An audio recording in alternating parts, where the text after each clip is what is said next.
कांग्रेस के बड़े बड़े प्रधानमंत्री गांव जाते थे। मोदी जी की तरह चीन और यूएस और इधर उधर राष्ट्रपतियों से हाथ मिलाने नहीं, गांव में किसानों से पता करने कि भाई तुम्हारा गुजारा कैसे चल रहा है। प्रधानमंत्री थे, गांव गांव जाते थे।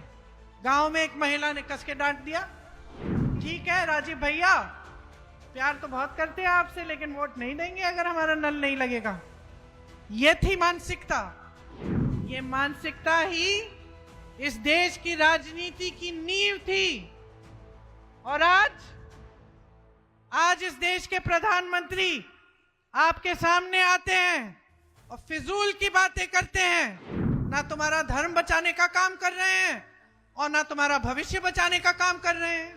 मैंने वो भी मानसिकता देखी है कांग्रेस की सरकारों की, जिसमें कांग्रेस के बड़े बड़े प्रधानमंत्री गांव जाते थे।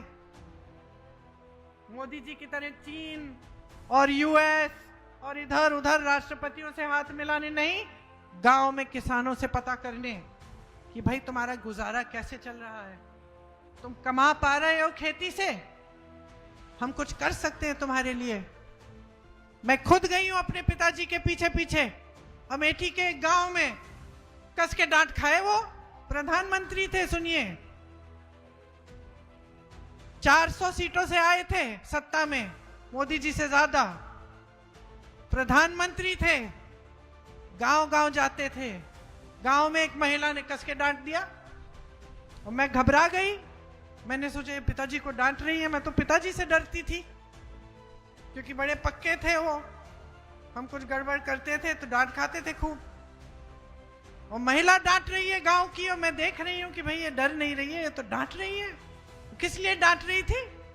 क्योंकि पिताजी 6 महीने पहले आए थे, उसने कहा था मेरे यहाँ पे मेरे लिए नल लगवाओ घर के सामने, और पिताजी ने हाँ कहा और अब तक नल लगा नहीं था। तो कहने लगी ठीक है राजीव भैया, प्यार तो बहुत करते हैं आपसे, लेकिन वोट नहीं देंगे अगर हमारा नल नहीं लगेगा।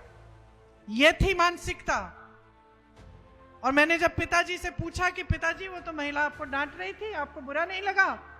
तो पिताजी ने कहा ये मेरा कर्तव्य है बेटी, और अच्छा लगा कि मुझे डांट पड़ी, क्योंकि इसका मतलब है कि इस महिला को अपने अधिकारों की समझ है, कि ये महिला समझ रही है कि ये सरकार, ये मंत्री, ये सांसद, ये प्रधानमंत्री उसके लिए काम करते हैं, वो समझ रही है। तो ये अच्छी बात है बेटा, इसमें घबराने की कोई बात नहीं है। ये एक समय की मानसिकता थी। ये मानसिकता महात्मा गांधी जी ने कांग्रेस पार्टी के हर एक नेता के मन में, व्यवहार में डाली।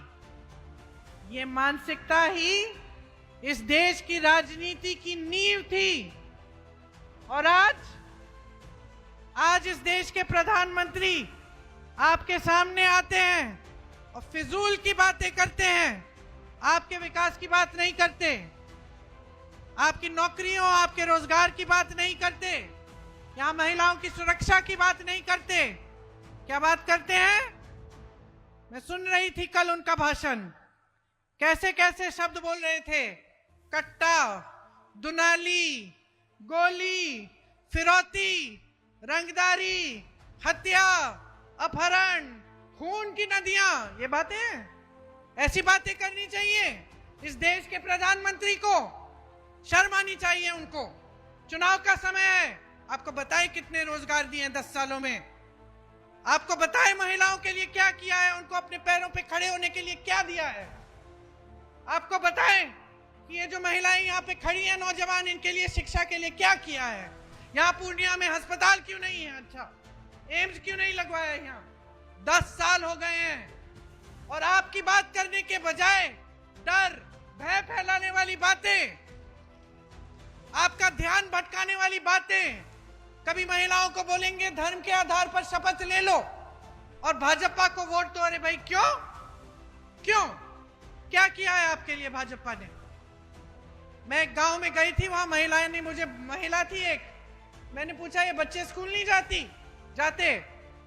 कहा नहीं जाते। मैंने कहा क्यों? कहती है स्कूल नहीं है, पाठशाला नहीं है मेरे गांव में। मैंने कहा अच्छा, बिजली है?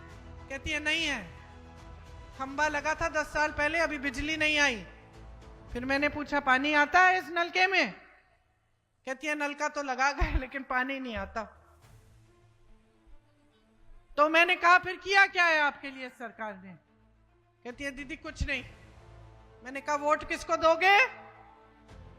विधायकी का चुनाव था यूपी में। कहती है मैं भाजपा के विधायक को फिर से दे दूंगी। मैंने कहा फिर से क्यों दोगी?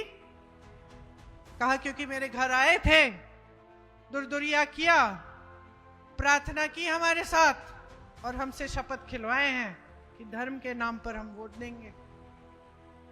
तो मैंने कहा ऐसे तुम वोट देती रहो धर्म के नाम पर, ना तुम्हारा धर्म बचाने का काम कर रहे हैं और ना तुम्हारा भविष्य बचाने का काम कर रहे हैं।